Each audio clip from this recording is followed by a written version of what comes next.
News of John McCririck's death will not have come as a surprise to those who knew him, because he'd been ill for some time, but it does leave us deeply saddened, as it no doubt will all those who watched John on television for an awfully long time. He was the face of racing, and that's because not only was he exceptionally good at what he did, he was exceptionally different at what he did, and he started doing it, in a big way at least, during ITV's coverage of Derby Day in 1981. Two stars were born that Wednesday afternoon, Shergar and Big Mac, although Mac had been a star in a different field before then as an outstanding investigative journalist for the Sporting Life, exposing wrongdoing and winning awards. However, it's what John did on the telly that is best known for, standing in betting rings all across the racing world, waving his arms and shouting odds like Burlington Bertie 100-30.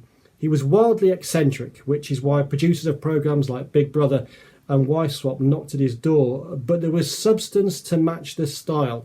No one was ever better prepared for a broadcast than John, and nobody knew their subject better either. He was passionate about defending the rights of punters, and he was passionate about racehorses and protecting their welfare, as seen by his work for the Greatwood charity. Nobody knew him better than his wife of 48 years, Jenny McCririck, known to him and everyone else as the Booby. And Jenny knew all John's flaws and faults, but also all that made him fantastic, of which there was plenty. He was kind, he was caring, and he was extremely generous.